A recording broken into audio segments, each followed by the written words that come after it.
Go get him, champ. I'm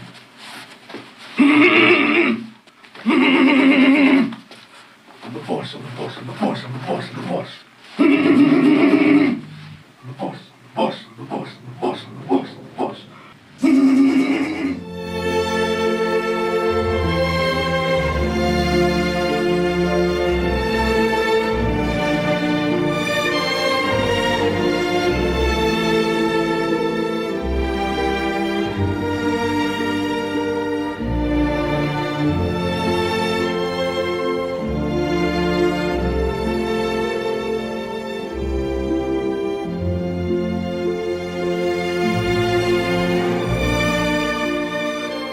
Fala aí galera, feliz ano novo! Começando mais um episódio do podcast Filmes Clássicos, inaugurando a 11ª temporada em nosso podcast. E a gente começa com um grande filme de Martin Scorsese, lançado em 1980, Touro Indomável, Raging Bull. E para falar dele aqui, como é tradicional no PFC, primeiro episódio do ano, a gente tenta sempre reunir o que a gente chama dos Founding Fathers do podcast. Então nós 4 estaremos aqui gravando este áudio para vocês e falando sobre esse filmaço do Martin Scorsese. Nessa temporada a gente vai fazer algumas coisas um pouquinho diferentes. Para começar, não teremos 24 episódios, serão 20. E nem sempre eu e Alexandre estaremos presentes. Muitas vezes eu venho para conversar com mais 2 pessoas e outras vezes o Alexandre estará com 2 amigos ou amigas do PFC gravando o episódio.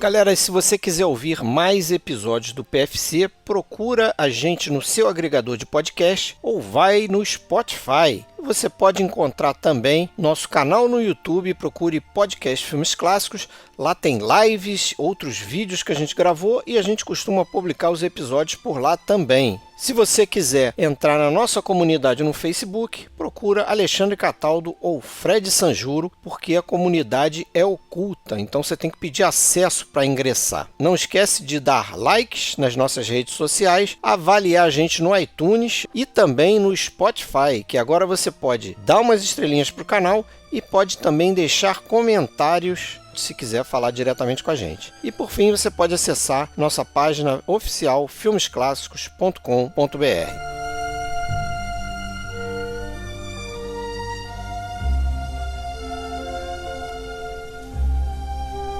Todas as músicas que você ouvir aqui no nosso podcast têm os direitos reservados para os atuais detentores desses direitos autorais. E o nosso objetivo aqui não é infringir estes direitos, mas a gente usa elas aqui de forma a ilustrar o trabalho de seus autores. E é claro, aqui não tem nenhum fim lucrativo, é apenas um trabalho de fã, fazendo aí o que eles chamam de fair use, usando as obras de outras pessoas só para ilustrar um trabalho aqui que no caso é um trabalho de crítica de cinema, de tentar entender melhor um pouco o que é essa arte e é claro que faz parte dela a trilha sonora.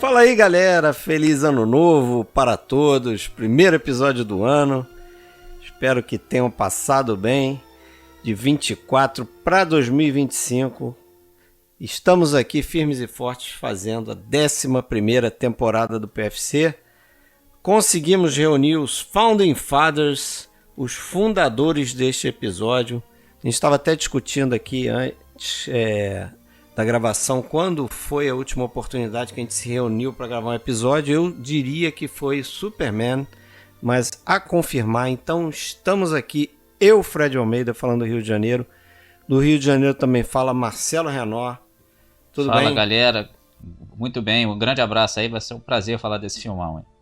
Beleza, Sérgio Gonçalves fala de São Paulo. Tudo bem, Sérgio?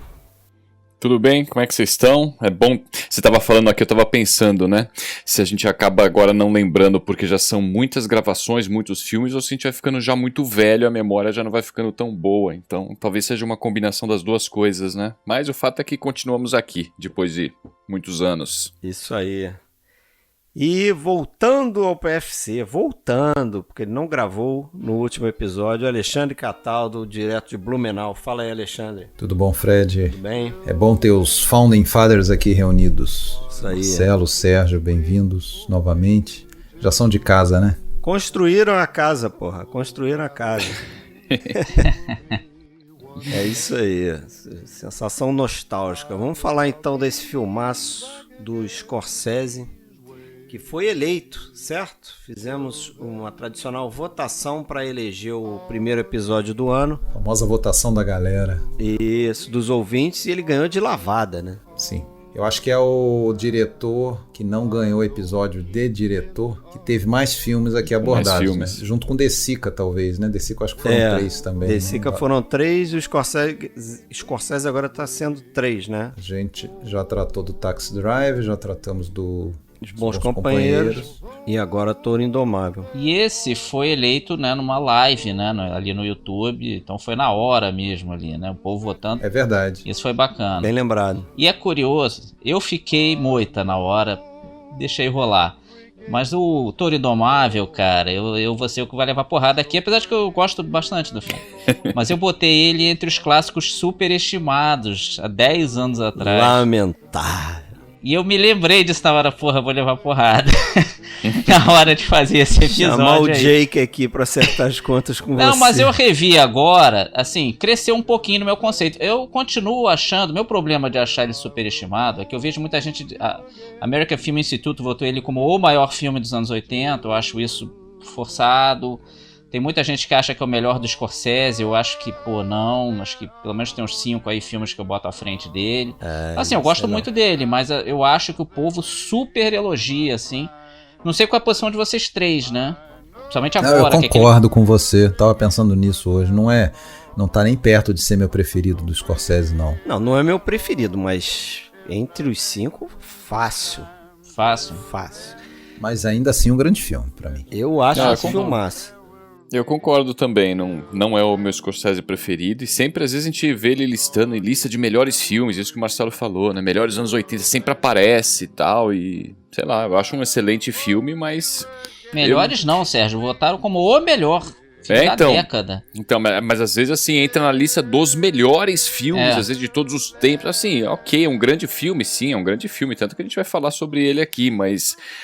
eu acho assim, eu colocaria numa listinha de superestimados sem muita dor no coração, assim, sabe? Mas... Então, peraí, então sou eu defendendo o filme só. Você vai nocautear a gente. A voz dissidente, eu ia dizer que o Marcelo é o voz dissidente. Não, mas pra dar confusão mesmo, tá faltando o Marcelo falar. Eu acho, por exemplo, o Rock um filme superior. Sabia que ia chegar nesse ponto. O que eu falei lá atrás. Né? Pois é. Eu acho uma viagem, enfim, a gente vai sempre discordar sobre isso. Eu acho uma viagem comparar esse filme com o Rock. Mas são os mesmos produtores, né? São os mesmíssimos produtores, o Chartoff e o Winkler.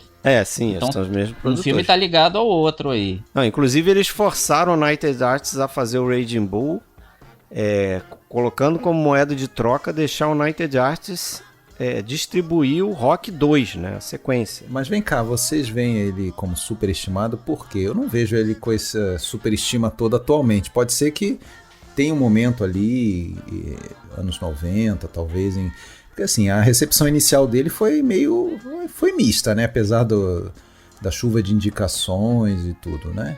Depois é que ele cresceu, eu acho que se tornou aí, já se consolidou como um clássico moderno e tal. Mas hoje eu acho que ele tá no lugar certo, assim, ele não...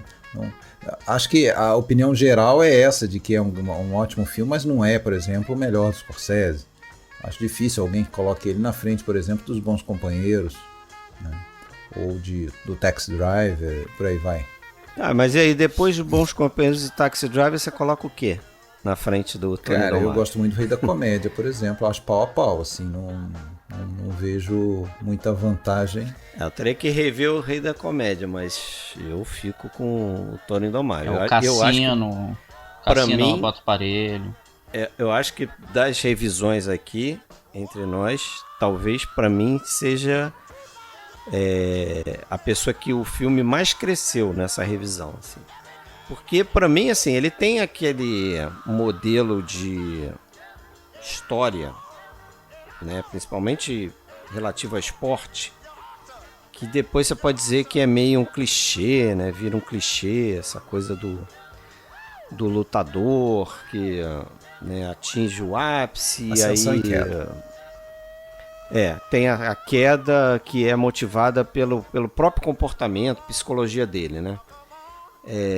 Mas, pô, o que ele faz no ringue, assim, as lutas, pra mim são maravilhosas. Não porque são realistas e tal, mas a forma como ele aborda, né? Porque ele diz até que ele se inspira no que o Michael Powell fez lá com os Sapatinhos Vermelhos, né? Que era cada cena de dança naquele filme meio que traduz o estado psicológico da dançarina, né? Então cada balé ali que acontece no filme tá traduzindo o momento que ela tá passando ali de vida. E aqui também tem isso, né?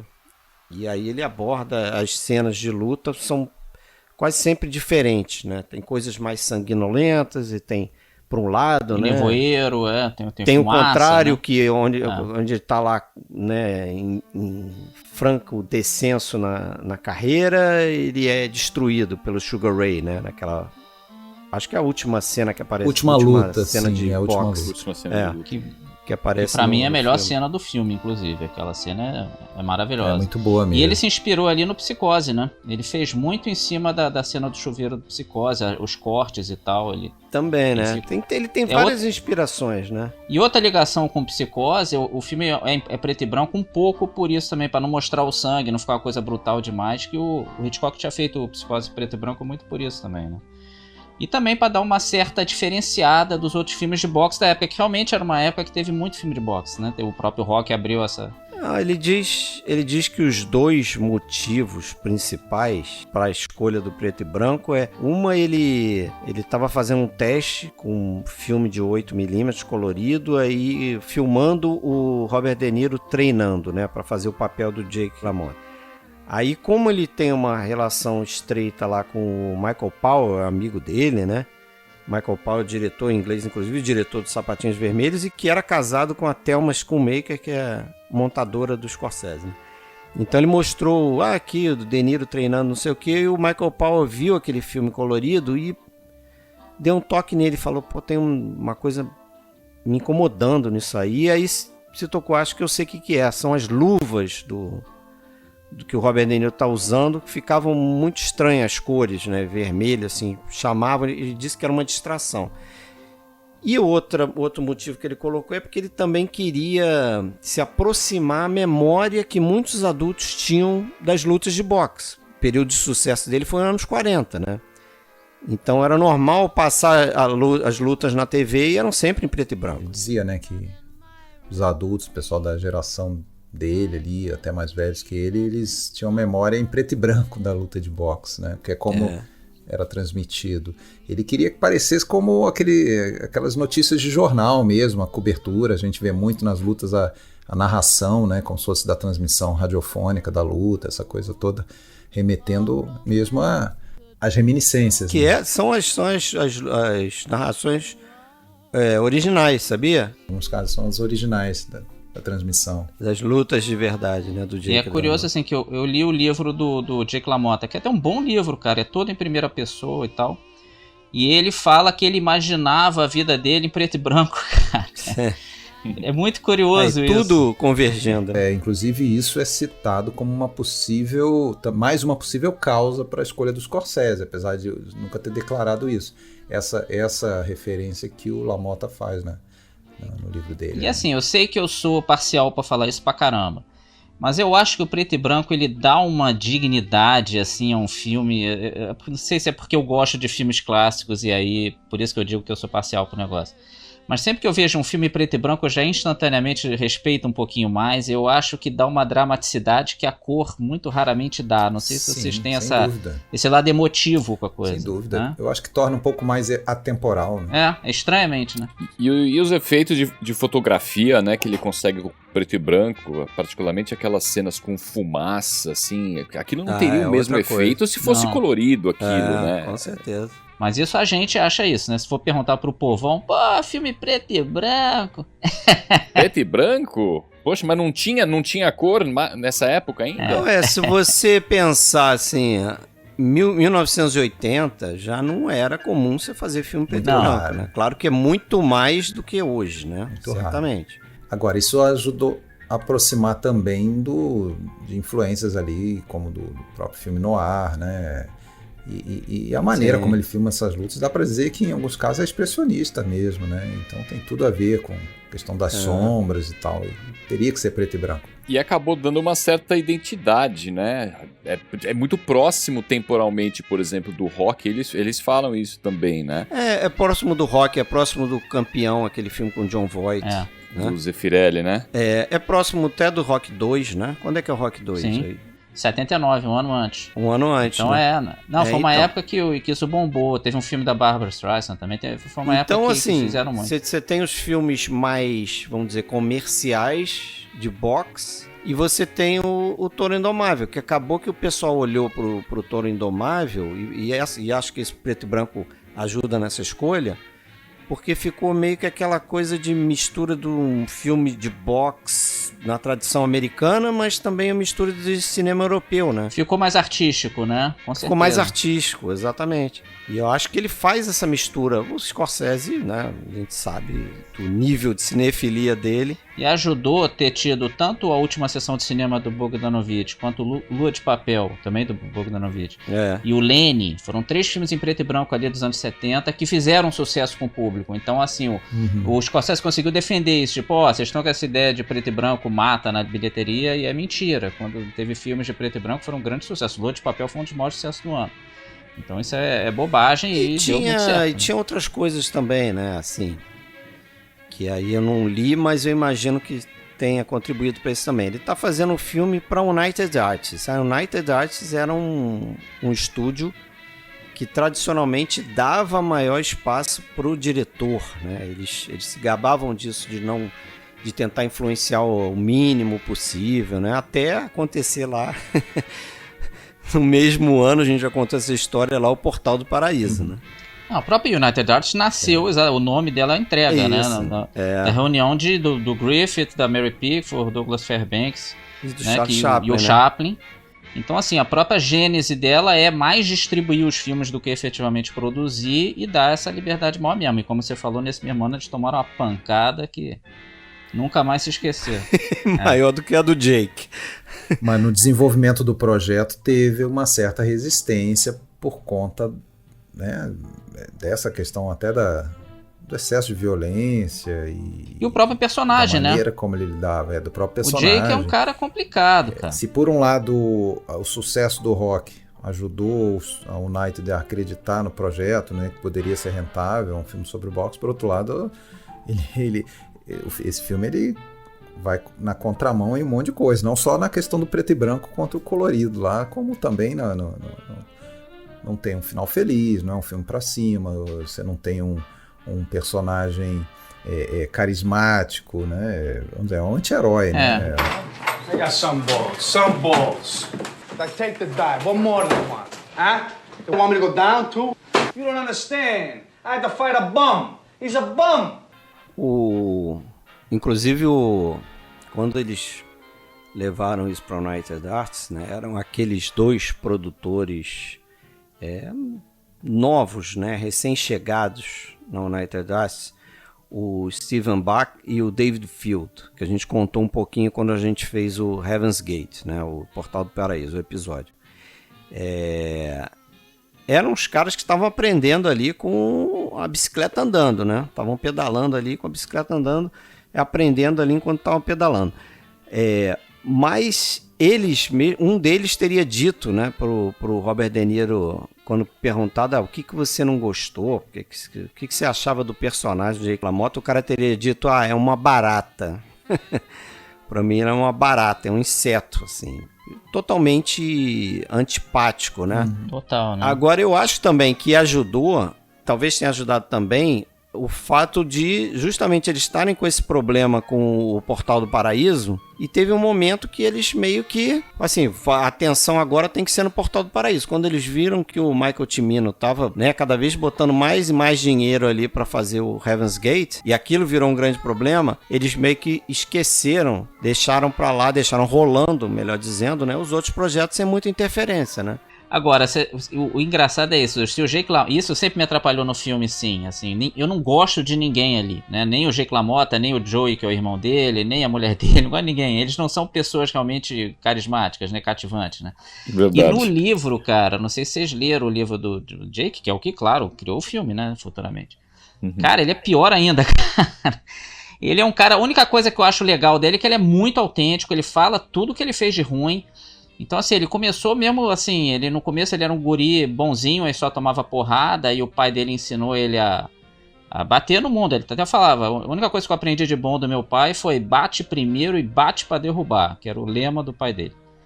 E aí ele lutava pra tudo, ele ainda era um pouco surdo, então assim, ele não escutava bem, então qualquer comentário sobre ele achava que o cara tava sacaneando ele saía na porrada. Aí ele virou um bandidinho dali do gueto praticamente, né? Foi preso um tempo, onde ele aprendeu a lutar, a brigar. Ele até na primeira luta de boxe ele tomou uma surra, que ele falou, sabia lutar, mas eu não sabia boxear, né? Mas ele foi o cara que atacou sexualmente uma mulher e reconhece isso no livro. Assim, é uma coisa pesada, cara. Ele achou por anos e anos e anos que ele tinha matado um cara, eu não sei porque que não botaram isso no filme, que isso teria sido bacana. Ele ficou anos tem essa história, né? Que ele tinha sido um assassino. E aí, quando ele ganha o Mundial, na hora ali, veio o cara que ele achou que ele tinha matado. Pô, Jake, caraca, acompanha a tua carreira. Mas ele achou que tinha matado no ringue? Não, ele era bandido, ele roubou o cara. Só que ele achou que o cara tinha morrido, só que o cara não tinha morrido. Então ele descobriu na noite que ele ganhou o título mundial. Tipo, caraca, eu fiquei a vida inteira me culpando de ter matado o cara e o cara tava vivo, só tava morando em outra cidade e tal. Mas o Jake LaMotta era um cara complicado, enfiou a porrada em todas as mulheres dele, um cara muito, muito complicado. E é curioso que no livro, até foi o Paul Schrader que mudou isso, né? O Paul Schrader, do roteirista aí do Taxi Driver, de vários filmes, né? Parceirão aí do Scorsese, ele juntou a figura do Joey, que é o irmão do Jake LaMotta, que até aparece pouco no livro, com a do Pete, que é o Peter Savage, que é um dos caras consultores aqui desse filme aqui. Que até um cara que morreu no ano seguinte, em 81 o Peter Savage morreu. Foi o cara que apoiou o Jake LaMotta no livro, né? O cara que realmente lutava e tal, o que tomou, inclusive, quando no filme ele dá uma célebre porrada no irmão, né, no Joey. Na verdade, a porrada que ele deu foi nesse Pete. No Pete, né? Porque ele achava que tava comendo a mulher dele, né? You fuck my wife. What? You fuck my wife. How could you ask me a question like that? How could you ask me? I'm your brother. You ask me that? Just tell me. I'm not answering it. I'm not gonna answer that. It's stupid. You're very smart, Joey. You give me all these answers, but you ain't give me the right answer. Eu acho que esse foi uma das grandes contribuições do Paul Schrader, né? Porque também foi complicado. Mas vamos contar essa história aí desde o início, porque na verdade o filme em si não foi um projeto do Scorsese, né? Foi o Robert De Niro que lê essa biografia que você está falando aí, Marcelo. E que fica ali, enquanto ele está fazendo o Novecento, né? Ele está filmando o filme do Bertolucci, o De Niro. Ele começa a ler a biografia do Jake LaMotta. E aí fica perturbando o Scorsese para fazer o filme. Acho que você tem que dirigir esse filme, não sei o quê. E o Scorsese não estava interessado, porque o Scorsese disse que ele nunca foi um cara de gostar de esporte, nunca entendeu o esporte, né? Futebol, basquete, ele não... E luta menos ainda. Luta menos ainda, ele não gostava de boxe. E ele estava envolvido lá numa outra paixão dele, que era a música, né? Ele estava fazendo aquele documentário The Last Waltz, né? Então, assim, foi um tempo que o De Niro levou para convencer ele, mas ao mesmo tempo o Robert De Niro deu um exemplar do livro pro Mardik Martin, que era um cara que já tinha feito o roteiro do Mean Streets, né? Que o De Niro atua também, né? O outro filme do Scorsese. E ele, o Martin, começou a escrever um roteiro, mesmo com o Scorsese ali hesitando se ia fazer ou não o filme. Aí esse Mardik Martin, ele ficou 2 anos fazendo pesquisa, disse que ele entrevistou várias pessoas, e cada pessoa que ele entrevistava, ele pegava uma história diferente do Jake LaMotta. Então, terminou um roteiro. Ele inclusive entrevistou lá a Vicky, né, a esposa do... que era, né, a ex-esposa do Jake, que tá no filme também, né? Mas ele termina esse roteiro e aí nem o Scorsese nem o De Niro gostaram do roteiro, né? O Scorsese achava que tinha muita luta de boxe e ele queria mais a história do Jake, né? Eles chegaram a dizer que parecia assim um Rashomon, porque ele contava o roteiro, falava da história de Jake LaMotta quase que com diversas versões, como se fosse um Cidadão Kane, né? Um Rashomon mesmo, né? Tinha várias versões para a mesma história. E aí é que eles trazem o Paul Schrader, como você falou, né? Mas também o Paul Schrader escreve uma versão do roteiro, traz essa questão dos irmãos, e aí faz essa convergência do Pete Savage, né? Com o Joey. O Pete não era irmão dele, não, era amigo só. Era amigo, isso. Ele tirou o Pete do filme. Ele tirou o Pete do filme e botou as características do Pete no Joey, que é o irmão. Isso. Né?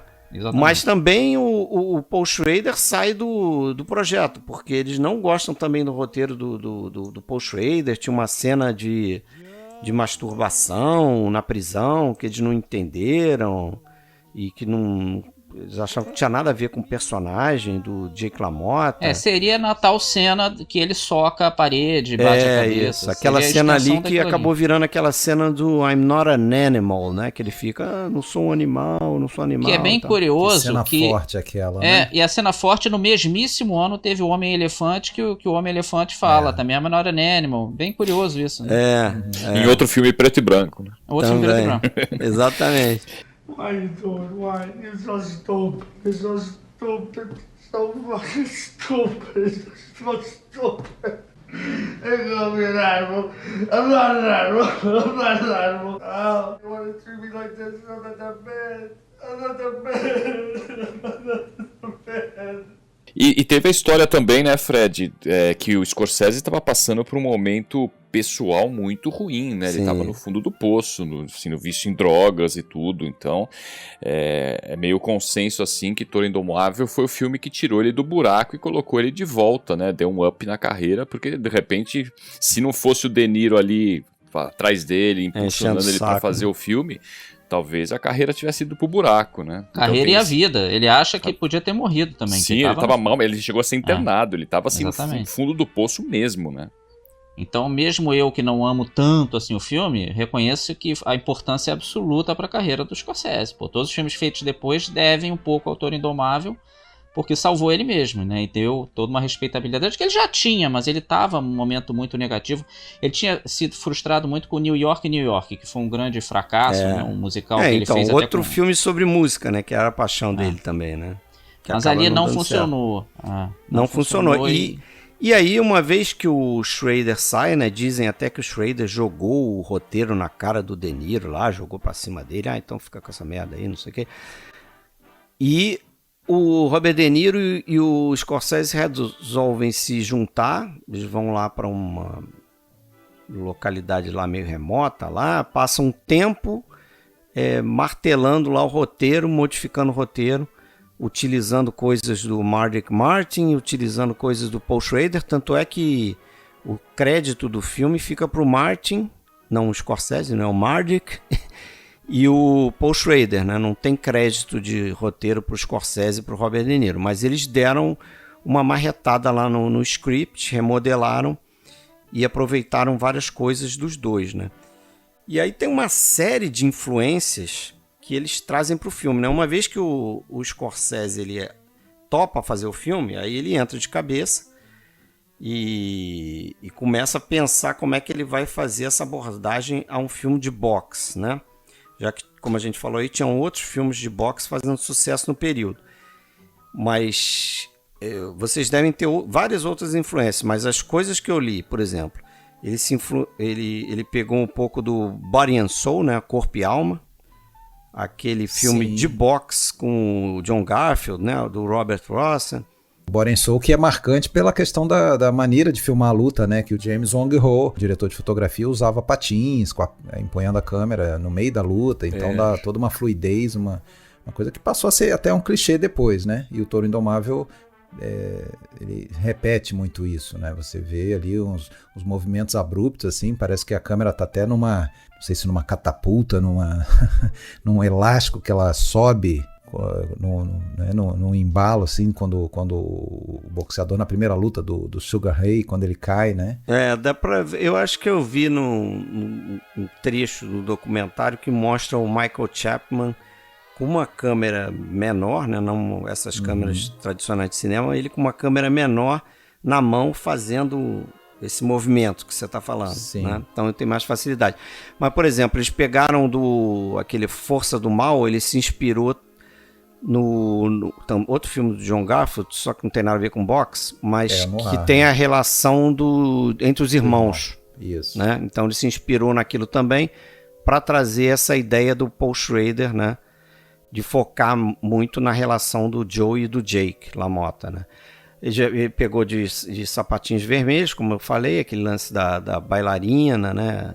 Cada vez que ela dança, reflete ali o momento psicológico dela. Sindicato de Ladrões é uma influência óbvia, né? Tem o diálogo do Brandon, que o Jake LaMotta... a cena do táxi, né? Isso, cita no É bem final. curiosa essa cena, cara, porque fecha o filme com isso, né? No filme, claro, o Sindicato de Ladrões, é óbvio, né? O próprio texto fala isso. O Marlon Brando tá reclamando ali que o irmão dele não defendeu ele e que ele não pôde ser um contender por causa disso, né? E que a máfia se meteu e atrapalhou. Na verdade, com o Jake LaMotta foi o contrário, sabia? A máfia ficou o tempo todo querendo fazer parte da carreira dele, agenciar tudo, ele sempre negando, então eles falavam, então você nunca vai lutar pelo título, pode esquecer, não vai acontecer nunca. Ele ficou anos sem chance nenhuma, até que ele finalmente aceitou, assim, a máfia não agenciaria ele, mas ele teria que entregar uma luta, aquela até para citar o Billy né? Fox, que é o que tem no filme, mas eles não explicam tão bem isso, né? Então, assim, ele entregou aquilo para ter a chance de ser um contender. Acho que até fica evidente isso. Eles falam, né? It was you, Charlie. You was my brother. You should have looked out for me a little bit. You should have looked out for me just a little bit. You should have taken care of me just a little bit. Instead of making me take them dice for the short-end money. You don't understand. I could have had class. I could have been a contender. I could have been somebody. Instead of a bum, which is what I am. Let's face it. It was you, Charlie. Mas fico, isso assim, e não foi um drama, não foi um drama pra ele. Essa não é só noite. Não foi um drama pra ele, não. E aí ele tomou a punição lá de 7 meses, mas não foi por ter entregue a luta, foi porque ele teve uma contusão e não avisou a comissão. E ele usou isso, inclusive isso de desculpa, tipo, eu perdi por causa disso. Não foi, ele reconhece no livro, eu entreguei a luta mesmo. Foi a única luta da minha carreira que eu entreguei, eu perdi de propósito. E no filme, a abordagem no filme é ele entregando bem, obviamente. E chorando, cara, né? E chora depois, mas esse choro não teve. E ele, assim, saiu bem, né? Então, foi justamente porque ele entregou a luta que ele passou a ter a chance de lutar pelo título e tal. Aí o filme mostra, né? E outras influências, ele teria se inspirado numa cena no The Big Hit, o filme do Fritz Lang, né? Sim. Que é como é o nome? Os Corruptos. Os Corruptos, né? Com Glenn Ford. Que tem uma cena em que o Glenn Ford conversa com uma velhinha e... ela tá atrás de uma cerca, então ele só dá o plano dos personagens atrás de cercas, né?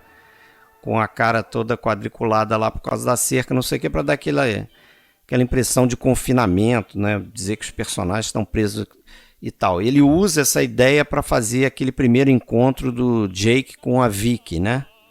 Então ela tá lá dentro do espaço da piscina, ela tá atrás de uma grade. Ele dá o dedinho pela grade Isso. pra cumprimentar. E quando se filma o Jake, ele tá também do outro lado da grade, mas tá com a grade na cara dele. Então, Como eu comentei em off, tem uma influência que é citada pelo próprio Scorsese do Toby Dammit, do Fellini, que é o curta do Fellini dentro do Histórias Extraordinárias, né? Tem três episódios que aí o personagem do Terence Stamp é um cara, um ator e tal, ele tem um comportamento autodestrutivo.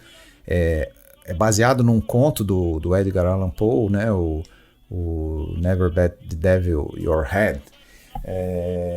Que o cara é totalmente autodestrutivo, tem tudo a ver com o Jake LaMotta, né? E tem uma cena, né? Aí dando todos os spoilers possíveis, no final o personagem é decapitado e a gente não vê essa cena, ele tá a bordo tá dirigindo um carro conversível, sem a capota, e passa no arame, ele não vê o arame e é decapitado. Ou seja, a gente não vê essa decapitação, a gente só vê depois o arame com sangue pingando ali, como é mostrada a corda depois da última luta. Como o Scorsese vai mostrar a corda depois da última luta com sangue pingando também. Né? Aí como se tem várias versões para a mesma coisa, né? O Scorsese diz que ele não fala desse filme, as pessoas citam esse filme como inspiração, e certamente o Scorsese viu, mas o Scorsese diz que ele foi levado para ver uma luta, assim que ele topou fazer o filme, isso aqui, ele, vamos uma luta e tal, foi até o Brian De Palma que levou ele. E ele sentou lá num lugar e quando terminou a luta, não sei o que, sanguinolenta e tal, ele ficou olhando justamente uma corda lá que estava ensanguentada e ficava pingando, né? E aquilo teria marcado a memória dele, né? Acho que foi vai ver nesse momento ele olhou e pensou, eu posso fazer um filme sobre boxe. Então. Tem uma plástica aqui, e isso né? contribuiu também para a escolha pelo preto e branco, né? Para dar uma amenizada no choque da...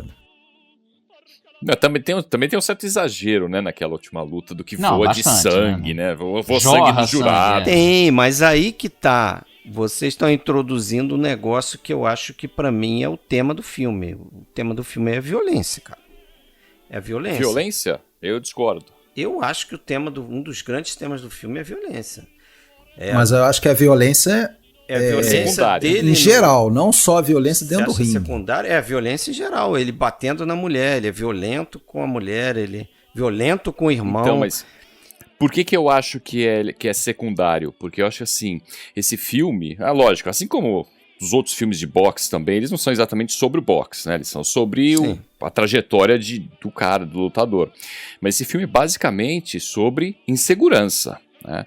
Sobre uma personalidade insegura. Porque assim, se você analisa toda essa violência gerada, né, tá em torno da insegurança que gera aquela obsessão, o ciúme doentio, né, numa das lutas lá com o Janiro, né, que é o cara que a Vicky tinha dito que seria uma boa pinta, que seria bonito. Ele não tá pensando no boxe ali, ele quer destruir, ele quer acabar com a cara do cara. Então, mas se traduz em violência, né? Pois é, se traduz em violência, mas por quê? É o ciúme, a insegurança. Nossa, só porque ela falou que ele é bonito, olha que nível que chegava, né? Aí, Sérgio, só uma coisa, eu acho que talvez uma coisa que pra mim falte nesse filme é o mínimo, claro, a gente não precisa ter tudo explicadinho, mas é o mínimo de referência do passado, da formação desse cara, por que esse cara ficou assim. Não que eu acho que precisasse ter. Total. Mas aí eu discordo, Isso estava no roteiro, né? Isso estava no roteiro e eu não sei se está no livro. O Marcelo leu o livro. Tá no livro. Eu senti falta lendo o livro. Eu só li o livro agora para fazer esse episódio aqui. Sem saber, sem ter lido o livro, mas provavelmente isso me parece um caso de mãe ausente, alguma coisa assim. Ele teve uma infância violenta, né? E ele, cara, é incrível. Assim, uma coisa que eu tenho que reconhecer, o Jake LaMotta como pessoa, meu Deus do céu, horrível. Mas ele era muito autêntico, assim, cara, ele falava, eu era impotente. Muitas vezes eu falhava quando ia na cama com umas mulheres, que ele achava que ele não era nada atraente. Ele não entendia mulheres bonitas se interessarem por ele, então ele tinha esse complexo com a Vicky, que a Vicky era muito bonita e tal. Então ele, assim, ele tinha ciúme do mundo inteiro, cara. Do irmão dele, do Pete, de todo mundo. Então isso tá no filme, mas não tá tão explicado. Eu acho que podia ter tido esse lance da impotência dele ter sido pra mim não lidada. Agora, Marcelo, você que traz aí pra nós o gabarito do livro, diz pra O mim, livro é bem bacana, cara. a Vicky realmente tinha caso com todo mundo? O Pete uma vez flagrou ela, no filme tem o Joey flagrando ela com os caras e ele corta, né? Fica meio implícito que teve sim, mas é o que ela fala, pô, eu não conseguia ter vida com Sim, o Jake, cara, sim. não deixava ele fazer ela fazer nada. O Então, cara assim, devia ser era uma- extremamente possessivo, Não, dominador. super né? controlador e tal. E ainda por cima tinha esse lance de ser não que ela era impotente sempre, mas assim, vamos dizer, falhava várias vezes. E ele ainda por cima achava que perto de lutas, e esse perto de lutas era coisa de 2 a 3 meses, ele achava, e tinha esse preconceito no boxe, que mulheres enfraqueciam pernas. Tinha esse women weaken legs. Então assim, em tese não era bom ter relação sexual, que isso te enfraqueceria pra luta. Então ela ainda falava, pô, o cara ainda não vamos dizer, não comparecia. Super controlador, ela não podia sair de casa, não podia fazer quase Uma nada. jovem, Então, assim, bonita. uma jovem bonita. Então, assim, eu entendo o lado dela, entendeu? Now that I feel like I'm a prisoner, I can't walk. I look at somebody the wrong way, I get smacked. And what am I supposed to do? When 20 years old, I gotta go home and sleep by myself every night? What the fuck did you marry Because me I for? love her. You do? Yeah, I love him. What am I supposed to do? This guy don't even wanna fuck me. Imagino que sim, rolou coisas, né? Mas muito difícil, né? Então, assim, eu entendo o lado dela, né? O que eu não entendo do lado dela é ela ter casado com ele. Porque acho que ele era encrenca óbvia, essas coisas de algumas mulheres que a gente não entende, né? Não tem mulher que manda carta pra prisioneiro. Ah, mas é aquela coisa do cara na ascensão, né? O cara que está em ascensão. Não, total, né? Mas não só isso, Alexandre. Maria ele também Cinturão. Não tem mulher que manda carta pra prisioneiro e o cara Sim. não tá em ascensão. Então ele achava que tanto os homens certinhos como as mulheres tinham esse fascínio por gente que quebrava as regras, não tava nem aí pra sociedade, era agressivo como ele, né? E eu não acho que tem lá seu fundinho de verdade, né? Mas mesmo assim ele tinha essa insegurança absurda, cara. E eu acho que o filme podia sim ter puxado um pouquinho, não precisava ter contado o passado dele inteirinho, não. Exato. Mas bota Isso que eu quis algumas dizer. coisinhas que eu acho que teria feito o filme mais rico, pô. Senti falta disso agora, porque, claro, eu não tinha lido o livro antes, então não sentia Mas falta eu acho de que os nada. dois estão certos. Tanto o Fred quanto o Sérgio estão certos nessa questão da temática. Assim, a violência está muito presente, mas Sim. eu acho que o filme não era o foco principal, a violência. A violência é quase uma consequência do que é o principal, que é o estudo psicológico Pode ser, desse mas cara. quando eu falo violência e quando você fala que o Scorsese extrai esse pedaço da infância dele, da vida dele, que poderia sugerir o porquê do comportamento violento dele, eu acho que a intenção do Scorsese, e aí imagino que seja a partir do ponto de vista de um cara que não gosta de boxe, não entende boxe, né? O que estão dois seres humanos fazendo no ringue, socando a cara um do outro. Qual a motivação disso? Eu acho que a intenção do Scorsese é relacionar justamente o modo de vida violento daquele cara, que é violento na sua profissão tem uma grande dose de violência, com a violência dele fora, né? Quer dizer, ele é a mesma pessoa, ele não poderia ser Sim. um cara gentil, Não, nunca agradável, maravilhoso, fora do ringue, e dentro do ringue ele moer a cara das pessoas, né? E é bacana, só pegando o gancho do que você falou, porque o filme, apesar de ter sido, né, assessorado ali, ele tava do lado, né, foi assessorado, ele não é aquele filme chapa branca, vamos pintar o cara Não, bonzinho, o Jake LaMotta, inclusive, ensaiou, encenou as cenas de luta. Então, mas não só das cenas de luta, mas a personalidade dele, que quando ele assistiu, ele viu, que ele chegou pra Vicky e perguntou, nossa, mas eu era assim? Ela falou, não, você era pior. Né? Então, assim, mas a gente não vê um cara, a gente não fica com dó, com pena dele, fala, nossa, que coitado, olha as coisas pelas ele quais não ele passou. glorifica aquele personagem. Né? A gente não, ele tem realmente carisma zero e você realmente não fica, né, não sente compaixão por ele, né, quando ele chega lá naquele ponto da vida lá você vê, deplorável. o momento mais constrangedor pra mim é quando ele abraça o irmão. Pois é. Aquilo ali me dá um triste, constrangimento, porque assim, você não vê nem o rosto do Robert De Niro, né, naquela cena. Ele tá de costa, mas ele fica num agarro com o irmão. Cara, mas ali eu acho aquela cena bonita, assim. Sim, mas eu acho constrangedor, assim, porque ali você vê como o cara perdeu tudo, cara. Nem o irmão dele, que era super Também ele enfiou a porrada no irmão, né? Ele deu uma porrada no irmão a Uma partir porrada dali. maneira no irmão. Sim, na frente da esposa e dos na frente filhos. da esposa e acusando de ter tido relações com a mulher dele, com a cunhada. Não, Quer dizer, foi horrível. Aquilo na foi- frente dos filhos e tudo, então. Não sei se foi assim que aconteceu na vida real, na frente dos filhos do Joe, não sei.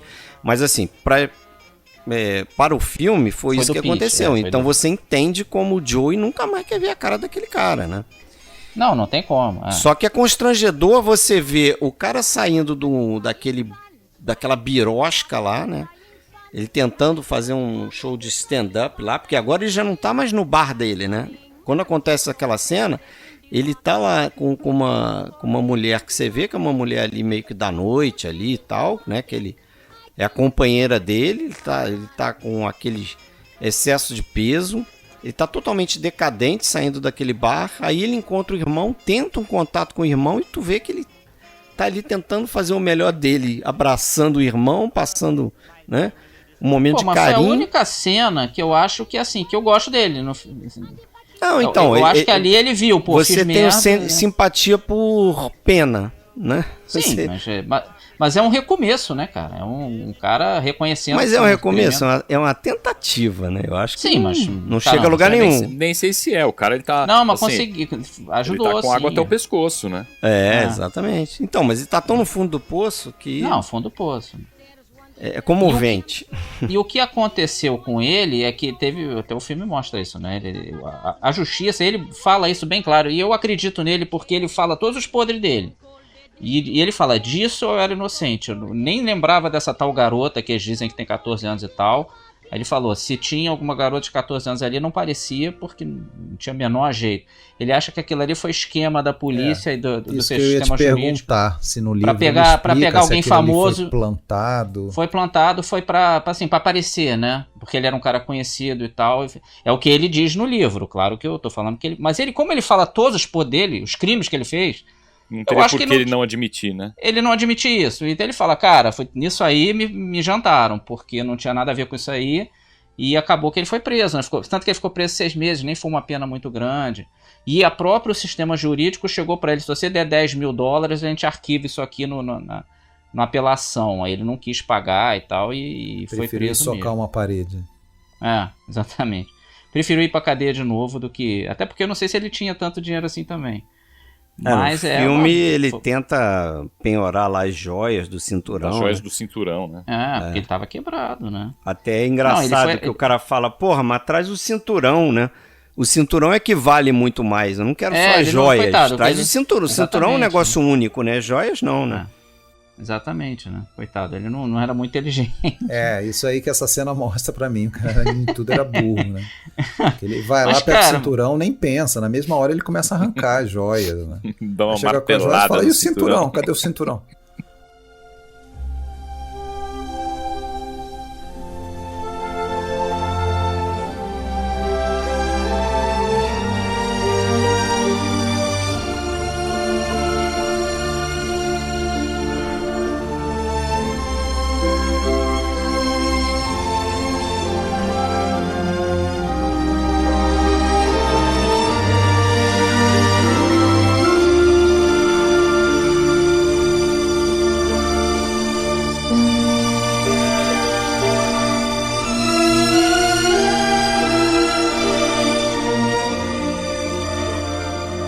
Mas é engraçado, o Jake, aí o filme não mostra tanto isso. Fica parecendo que ele foi pro fundo do poço total e tal. Mas ele foi até razoavelmente respeitado como ator, cara. Por incrível que pareça, ele começou a fazer teatro e teve até, assim, gente séria dizendo, pô, ele é um bom ator, cara. Fui ver a peça achando que ele era uma porcaria e ele atua bem e tal. Ele tá no The Hustler lá, o É, Desafio à exatamente. Corrupção. Tá. Ele faz Fez- um barman. Fez TV Ele faz pequenas também. aparições em filmes razoáveis e faz papéis maiores em filmes C. E aquilo que termina o filme ele fazendo a cena do On the Waterfront, né? O Sindicato de Ladrões. Ele fazia muito isso também, ele ia e fazia atuações e tal. O pessoal dizia que ele não era ruim não, assim, ele não conseguiu se defender, vamos dizer assim. Ele não, né, não terminou morto na sarjeta.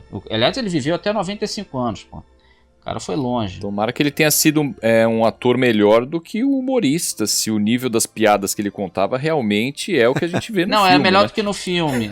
Deve ser melhor, também não precisa muito pra ser melhor. São do aquelas que piadas que rola aquela bateriazinha, né? Trum. Que horrível, né? Tipo, ri agora. That's entertainment. É, muito esquisito.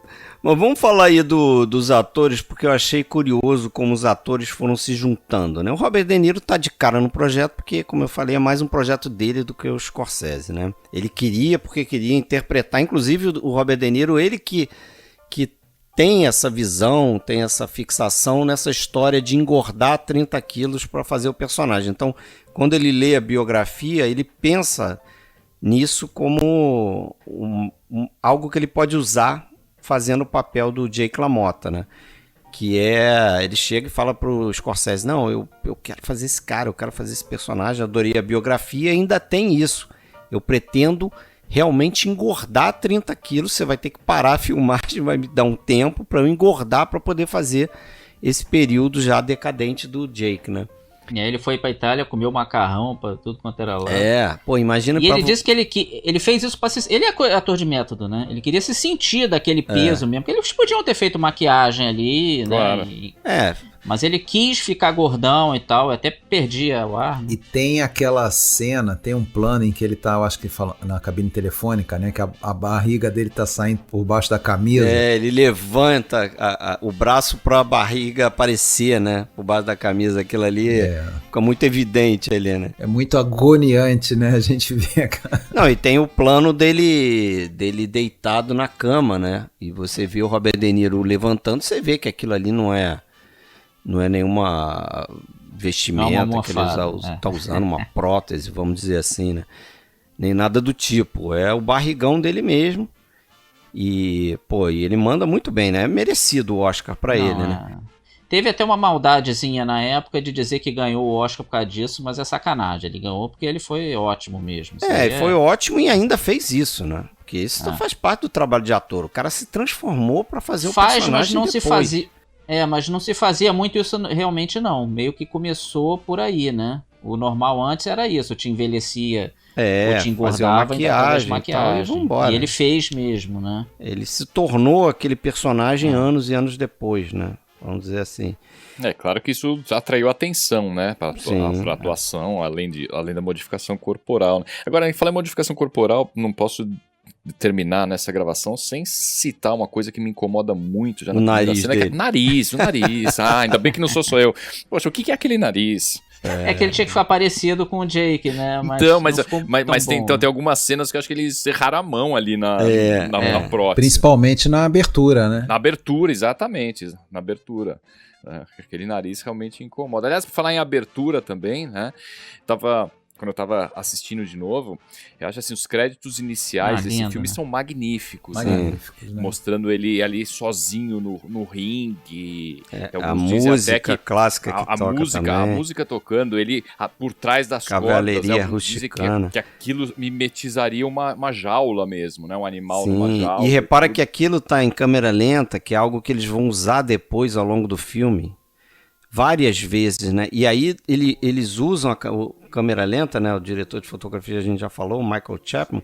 Eles usam a câmera lenta muitas vezes de uma forma que você não espera. Por exemplo, você vai, um filme de boxe, legal, de repente ele vai usar a câmera lenta, né? Qual seria o clichê? Usar a câmera lenta no meio da luta e tal. Não, ele às vezes usa a câmera lenta para os momentos da vida dele, assim. Então, aqui ele tem aquela sequência que ele tá conhecendo a Vicky e tal, e eles vão para um mini golfe, e ele tá meio que ensinando ela a bater lá com taco, não sei o que, a bola se perde, aí tem um momento que ela vai procurar a bola, e ela vira para trás, aquilo tá em câmera lenta, né? Como se ele tivesse uma reminiscência daquilo ali, aquilo marcou ele, então aquilo tá em câmera lenta. Ele usa também, acho que dentro do ringue, mas... Ele usa, tem vários recursos, né? É muito rica, né? A construção das lutas. Tem até na última luta lá com o Sugar Ray, tem um dolly zoom lá, né? Sim. Tem. E tem uma coisa que era relativamente nova na época, né? O uso da Steadicam, que fica claro naquela sequência que é marcante no Que filme. entra no ringue, né? Plano sequência, exatamente. Eles saem lá de dentro do... Como é o nome lá do... Vestiário, né? Do vestiário dos caras, ele tá socando a barriga do Joey, né? Que ele tá aquecendo para entrar na luta e tal. Acho que o plano começa antes disso.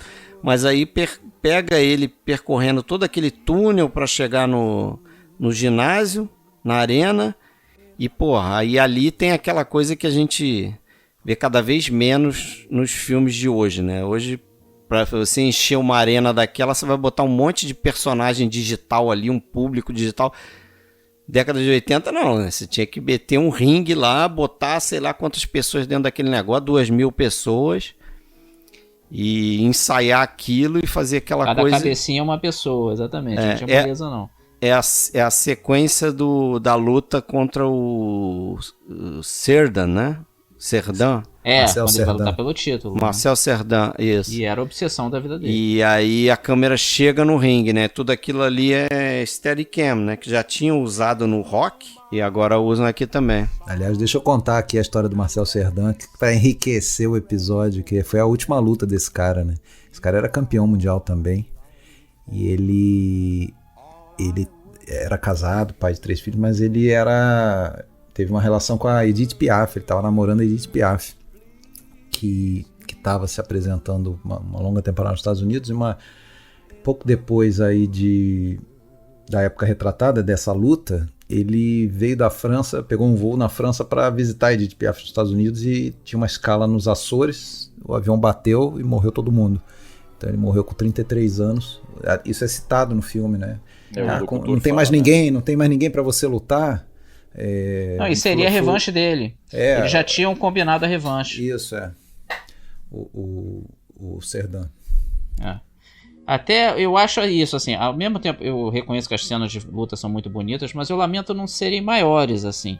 Sim. E eu acho que o fato do Scorsese não gostar muito de boxe, acho que fica meio claro no filme pra mim, assim. Ele não valoriza a parte do boxeador, porra.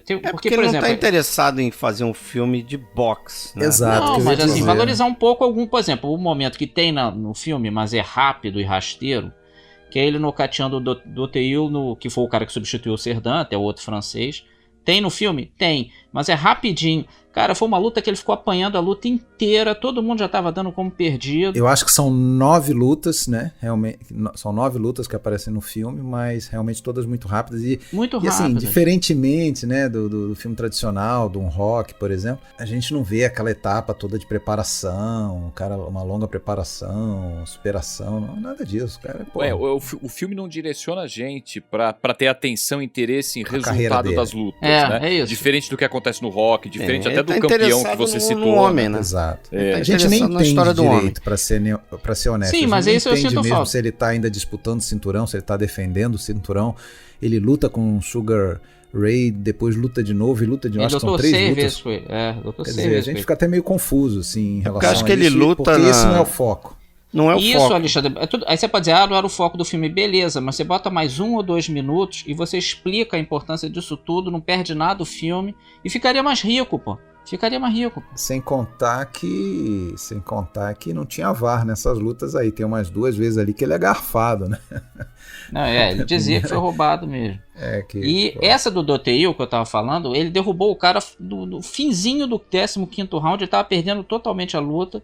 E assim, é considerado uma das vitórias mais heróicas do boxe e tal. E pô, o Scorsese trata aquilo assim muito rápido, pô, aquilo foi importante, sabe, assim, eu acho que o Scorsese não quis dar nenhum momento de grandiosidade pro Jake LaMotta, pô, aquilo foi bacana na carreira do cara, ele tava defendendo o título e tal, tava perdendo feio, e aquilo diziam, cara, ele é o Raging Bull mesmo, ele não desiste nunca, eu acho que ele podia ter dado um gásinho ali, 2 minutinhos a mais, e tornaria o filme mais rico. Quando você pensa na tradição da ascensão e queda, né, o Fred até falou, né, tem que ter ascensão também, Quando você pensa num filme de ascensão e queda, a verdade é que a ascensão propriamente e o topo, a gente não vê muito claramente isso acontecendo.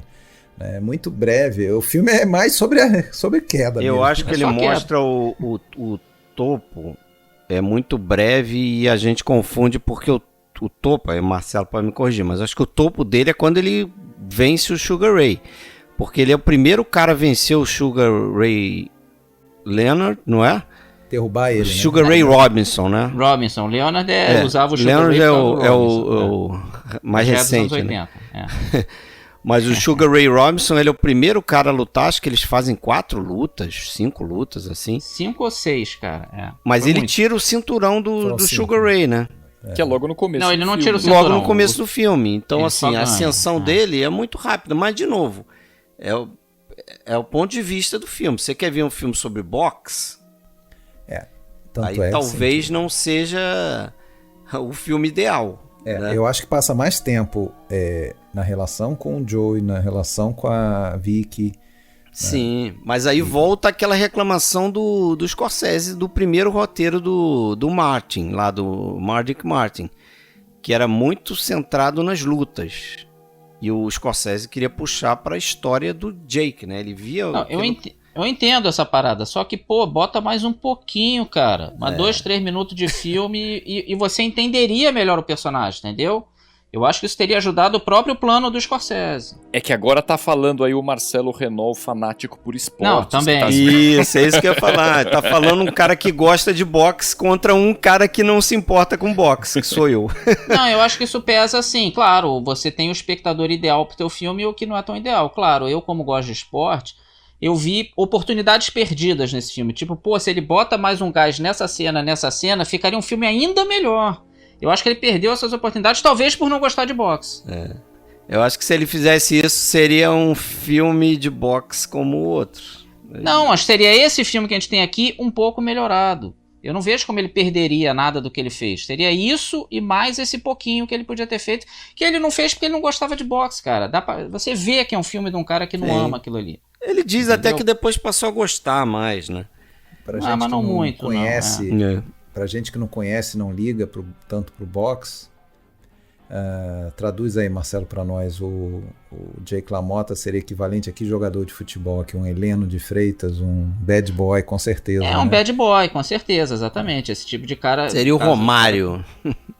Mas com uma certa dignidade, bem estranho dizer isso, por não querer se meter com a máfia, porque todo mundo se metia com a máfia. Então ele tinha um pouco esse lado purista da coisa, de não quero me meter com esses caras e tal. Então, assim, isso aí fica muito claro naquela relação com o Frank Vincent, né? O personagem ali do Frank Vincent, que, enfim, quer estabelecer uma relação ali com ele, puxar pro lado do Como, acho que é Como, né? O chefão lá. Enfim, ele até se colocando contra o irmão nisso, né? Porque o irmão era meio ligado a eles, né?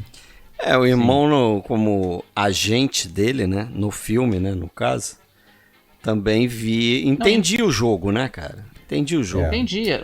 Não, é engraçado no livro, o cara fala pro Joe, mais pro Pete, né? Tipo, cara, vocês são da nossa vizinhança. Pega até mal pra gente, máfia, vocês não estarem no nosso esquema, entendeu? A preocupação deles era mais essa lado do mico. Tipo, a gente tem todo mundo e não tem justamente o cara que é da nossa vizinhança, foi criado aqui e tal. Então agora, tinha não tem como a gente falar desse filme no século XXI, apesar de sermos um podcast, pelo menos hoje, quase sempre, preponderantemente masculino, e não imaginar o quanto esse filme deve ser cada vez mais execrado pelo público feminino, né? Pelo comportamento abjeto aí do Jake LaMotta. Mas é aquela história de... Mas aí, cara, era amenizado, né? Mas eu acho mas que é aquela história que você não... Afinal, precisa daquilo tudo com a Dom Bife? Não, mas aí, claro que não, mas aí é aquela história de você confundir mensageiro com mensagem, né? Não, deixa eu defender o filme que, eu critico, mas também elogio. O filme, em momento algum, defende aquilo. Claramente, aquilo é visto como uma coisa de onda, errada, né? Isso. Claro. Eu fiz o advogado do diabo aqui. I just said don't overcook it. You're overcooking it. Bring it over. You want your steak? Bring it over. Bring it over. It's like a piece of charcoal. Bring it over here. You want your steak? Yeah, right now. Good. There's your steak. Can't wait for this to be done. No, I can't wait. Good. Okay? Happy? That's all I want. That's all I want. Here, no more. There. Bother me about a steak, huh? You bother me about a steak? De novo, a questão Da violência. Nunca é qualquer legal que ele seja bater na ela, mulher. né? Ele é visto como um cretino, exatamente. Então, acho Ele que não glorifica o personagem De jeito do Jake, nenhum, né? é. É aquilo. Exatamente. É impossível empatizar com ele. E, né, não dá. Agora, a gente tá falando aí de Jake, de não sei o que, mas a gente não falou nem do Joe Pesci, né? É. Porque esse foi filme o aqui, filme que revelou o Joe ele, Pesci não total. seria o Joe Pesci que a gente conhece hoje se não fosse esse filme aqui também. Ele seria gerente de restaurante, que é o que ele já estava Ele tava largando a carreira. Aí só tinha feito um filme. Robert De Niro viu um filme dele, gostou, levou o Scorsese para jantar nesse restaurante, e ali eles meio que contrataram o Joe Pesci.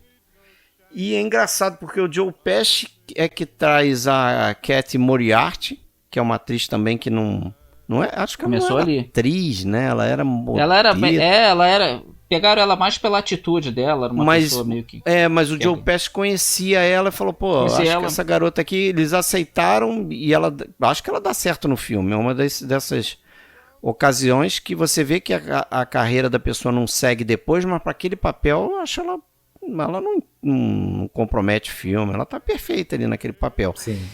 E o Frank Vincent, que é esse cara que você citou aí, né, que faz o personagem lá do mafiosinho ali e tal, que tem uma relação com o Joey, né, com o Joey LaMotta, também é trazido pelo Joe Pesci. Então o Joe Pesci praticamente... Não, e foi o Robert De Niro que viu os dois num filme chamado Death Collector, que eu até fiquei interessado em ver, de 76. Foi o único que o Joe Pesci tinha feito a sério, que ele tinha feito uma outra pontinha em outro filme, mas atuando é nesse. E aí o De Niro viu, gostou do cara, você vê, você tem que dar sorte na vida. Tem uma boa química, os dois. Que era um filme pequeno, podia o De Niro nunca ter visto aquilo ali. Mas viu, gostou, você vê, né? Você nunca sabe o filme que vai abrir tuas portas, né?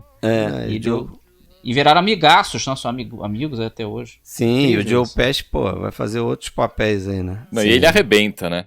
Ele arrebenta. Aliás, tem duas cenas, né, que eles trabalham com improviso, a gente nem percebe isso, né, que é a cena do Jake LaMotta quando ele conhece a Vicky, e a cena, pra mim, que é a sequência preferida do filme, pra mim, que é a sequência da televisão, né, ele conversando com o Jake LaMotta lá no sofá, arrumando a televisão, ele pergunta o que tinha acontecido lá no bar e tal, teve muito improviso dos dois ali, né, conversando, pelo menos é o que dizem. E a naturalidade do Joe Pesci, as reações, eu acho assim, ele incrível, incrível. A química entre os dois ali naquela cena é a minha cena favorita do filme. Eles funcionam muito bem, né?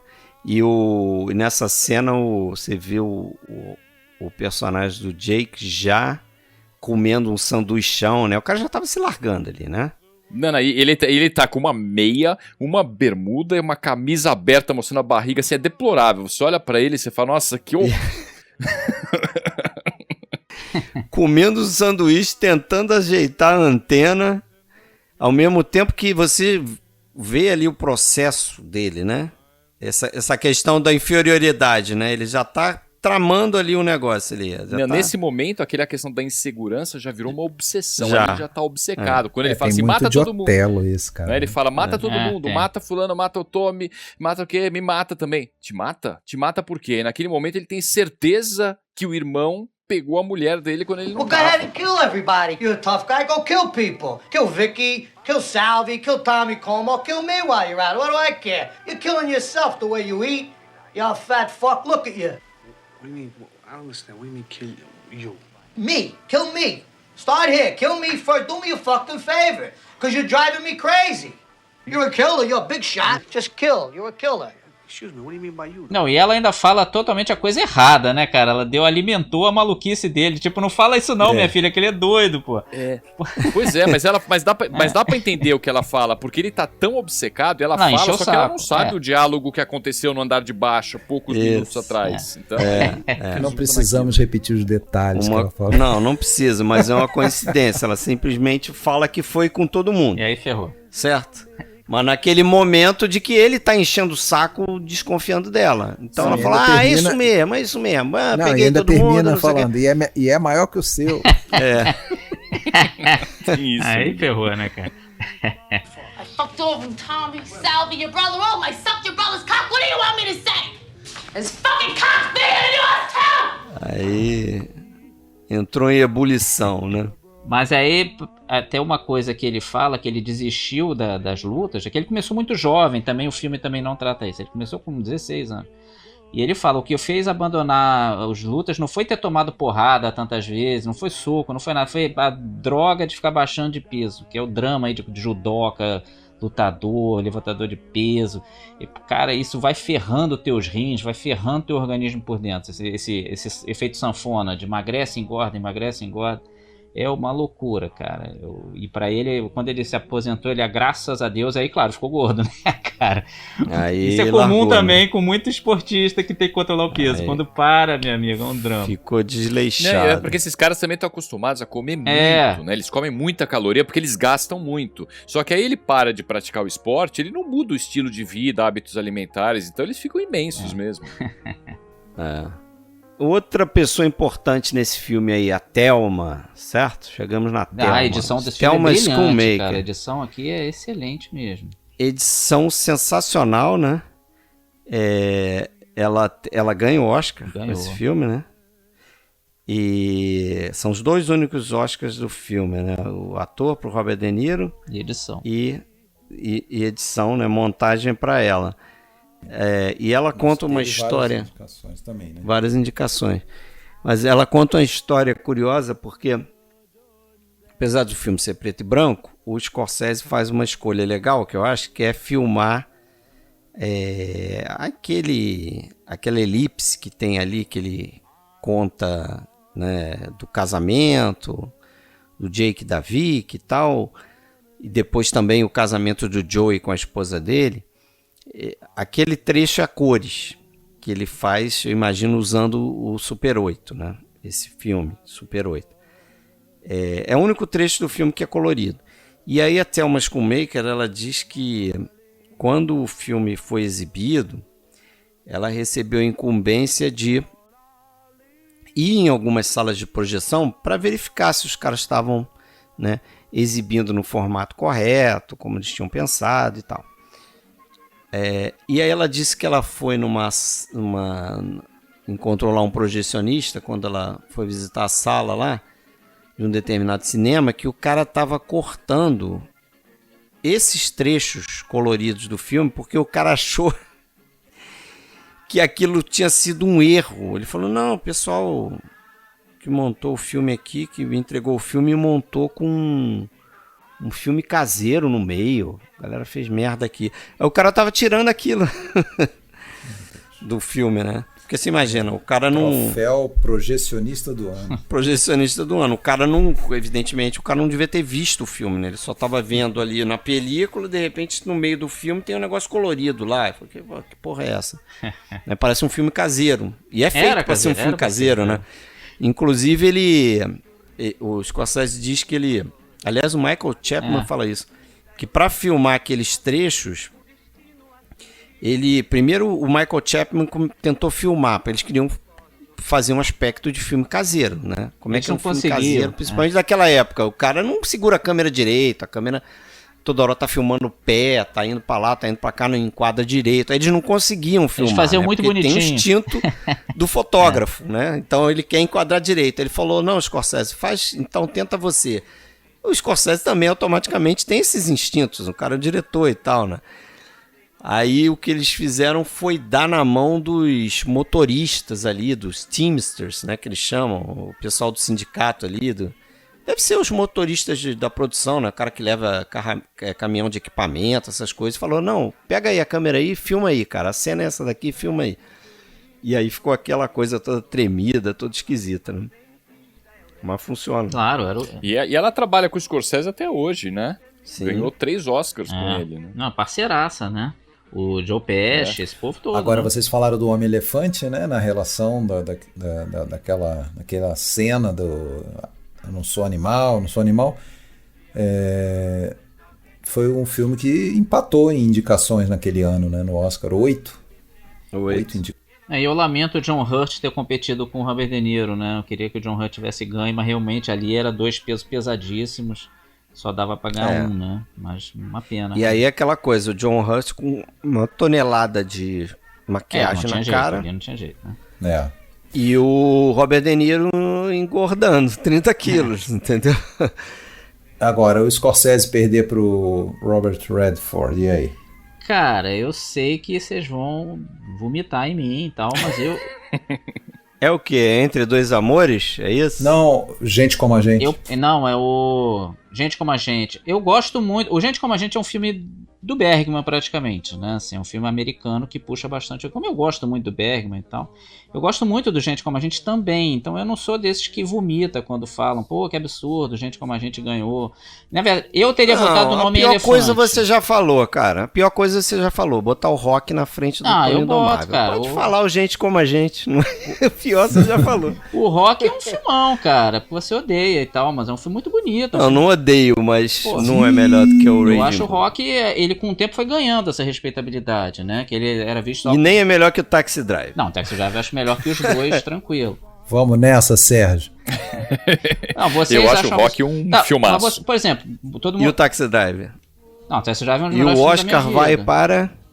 Assim, Quem? Taxi Driver ou Rock? É, Não, eu prefiro eles Taxi competiram. Driver. Adoro o Rock. Ou o mas Rede prefiro- de Intrigas.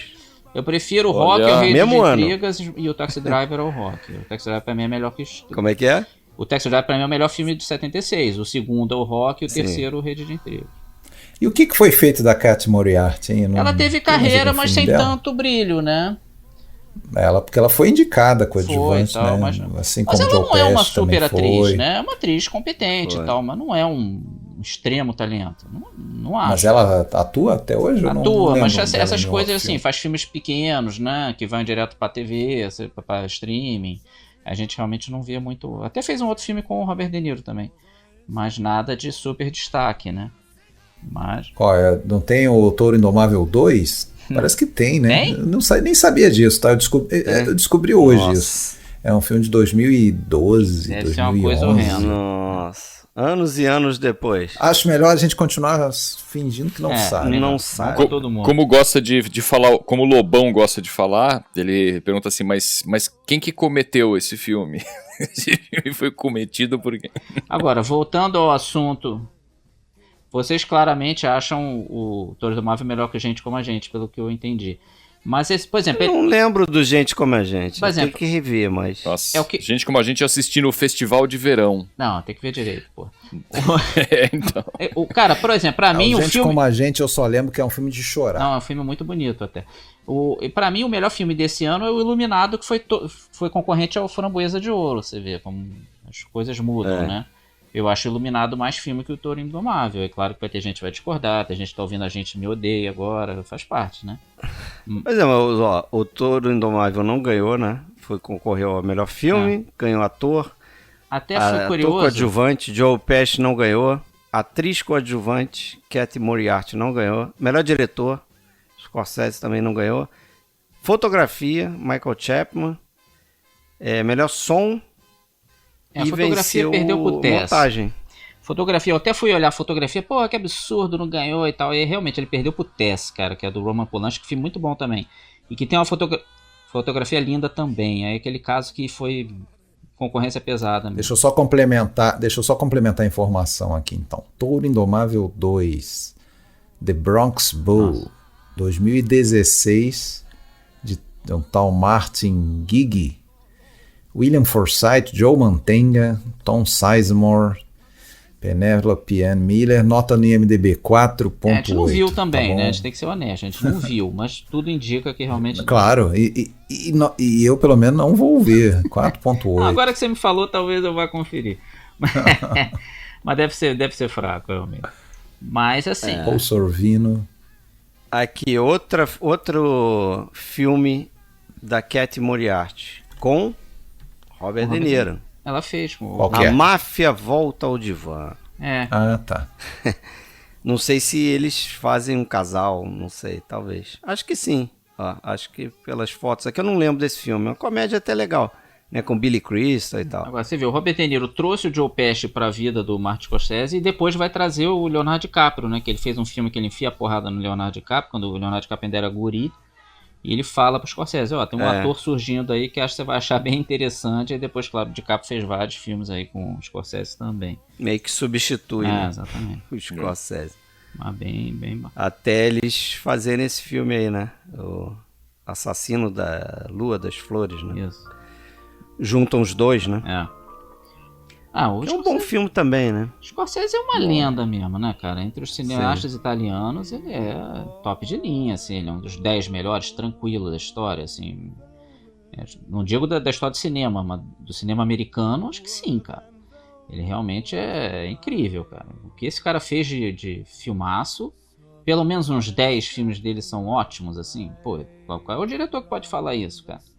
Pelo menos uns 10 eu tô até chutando baixo. É uma carreira realmente impressionante, cara. Quem tem carreira dele hoje em dia?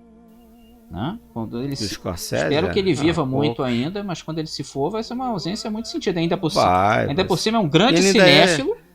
Né? Cinéfilo, ajudou né? muito O cara que trabalha em prol da preservação da memória do ajudou do Akira cinema. Kurosawa no fim da vida, um monte de gente, pô, Michael Powell, um monte de gente, pô, ele realmente é impressionante. Ele já seria um cara importante se ele fosse um diretor mediano com já fazendo isso, com esse aspecto de preservar a memória, né? Sendo um baita diretor, pô, vai ser muito sentido, né? É um dos últimos grandes diretores. Tá com 82 anos já o Scorsese. Pois é. Ainda não recebeu o devido episódio no PFC. Episódio não. Mas também é um diretor contemporâneo, né? Não, eu acho que faz certo sentido, uma coisa assim, feia de dizer. Mas no fundo a carreira dele ainda tá rolando, né? Então você fazer um episódio da carreira de uma pessoa que vai que ele faz um mega filmaço logo depois. Deixa ele se aposentar, é meio estranho, né? Porque no fundo a gente não quer que se aposente, tal, que viva para sempre, mas tem um pouco essa lógica, né? É difícil você fazer de uma pessoa que ainda tá trabalhando e produzindo, né? Já pensou o episódio do Scorsese hoje? A gente pode fazer, não nada impede fazer a parte 1 sim, a parte hoje, 1 a parte 2 no futuro. Mas a parte 1 hoje, tranquilo. Tirando esses 3 já tratados, ia ser o quê? Rei da Comédia, Cabo do Medo. A Época da Inocência. Fica um pacto do PFC, hein? Fica um pacto do PFC. Faremos podcast até a aposentadoria do Scorsese. Então, o último episódio do longe, PFC vai ser sobre a carreira do Scorsese. Tá gravado, hein? Jake LaMotta vivia até os 95, olha que ele lutou boxe, pra você ver, né? O povo antigamente era duro na queda, né? O povo daqui a pouco longe, corta pro Fred batendo a cabeça na parede. Não tenho parede de borracha aqui não, cara. Mas mesmo sendo parede de borracha, ele enfiou a porrada naquela parede, hein? Aquilo ali doeu, aquilo ali. Sim, é aquela borracha dura. E é uma cena impressionante, assim, a veracidade dela, assim, cara. Aquilo mexe contigo, assim. O cara tava no fundo do poço mesmo, né? Sim.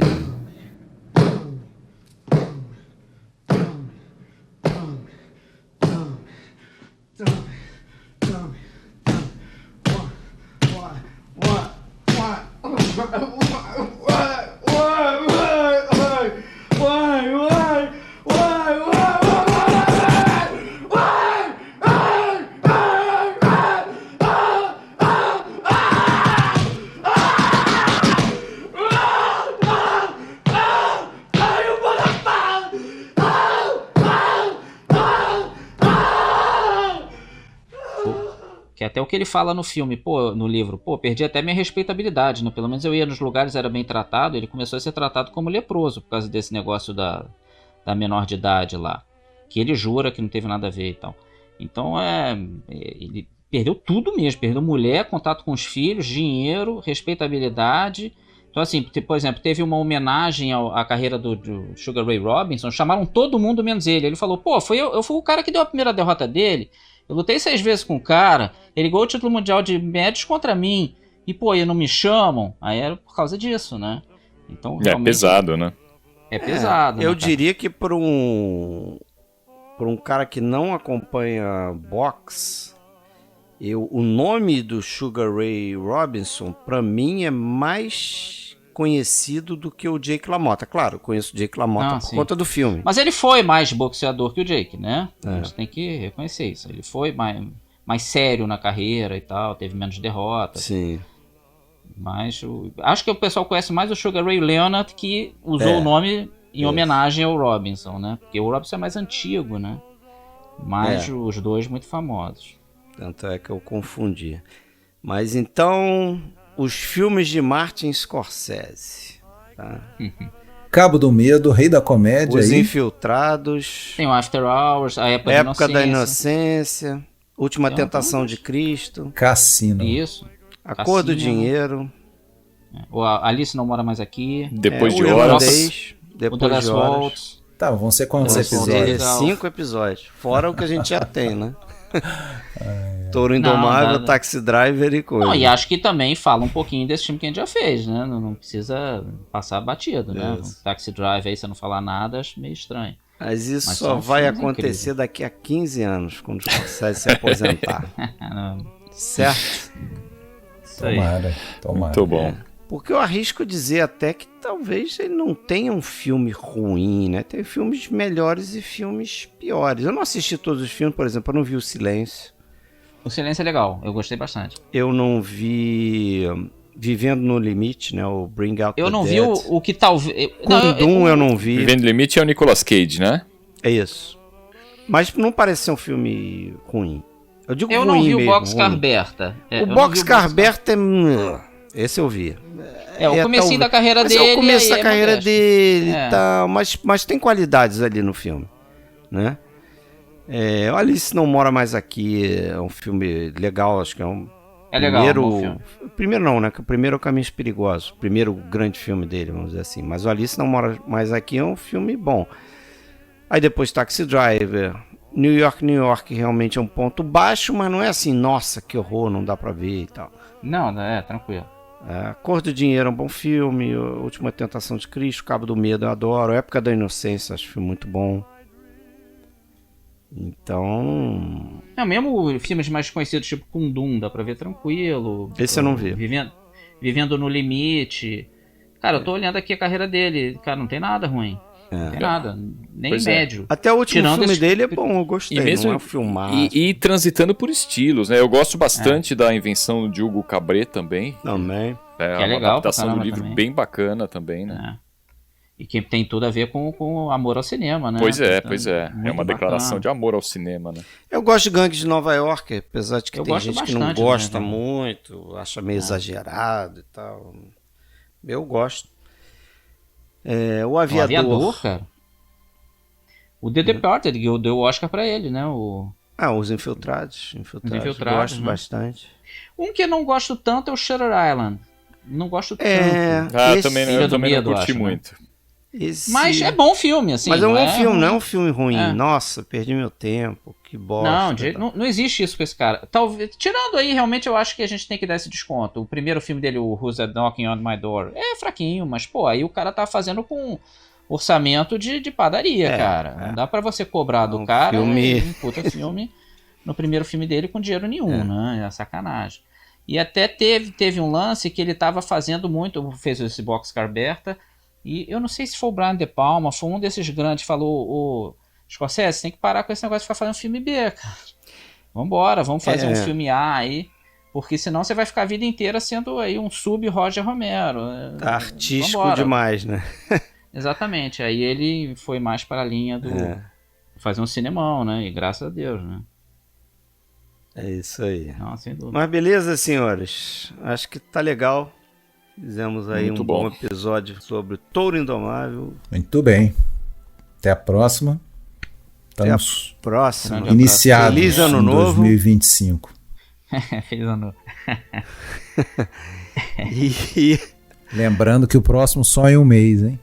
só em um mês isso. A gente vai publicar só esse nas episódio férias, né? em janeiro, isso, férias. E aí em fevereiro e depois voltamos à nossa programação normal. Volta o calendário do Os futebol ouvintes brasileiro, né? assíduos estão percebendo que Fred e Alexandre 2025 estão fraquejando, né? Não estão querem- aguentando não tá bater o Não, aguentando, peso. eu já não tá caguetei na cabeça desse episódio. A 25. gente já falou, mas nós- assim. Alternaremos alguns episódios. Vai ter episódio. Mas O não Alexandre caí. vem, eu eu não caí, ó. Tô aqui de pé. Isso aí. Estamos aqui de pé. É isso aí, mais um Certo. ano. Igual o Isso nariz do Jake LaMotta. Falou, Valeu, senhores. Muito bom, Valeu. Um Um abração, abraço, hein? até a próxima. Abraço. Row after row after row. From the ring, the crowd is standing and cheering as he just cannonaded Jake LaMotta into a death defeat. And when I say that, I mean Jake wouldn't want to quit. He wanted to go. Hey, Ray. Never went down, Ray. You never got me down, Ray. You hear me? Never got me down. Yeah? See, look. See, look. And in the 13th.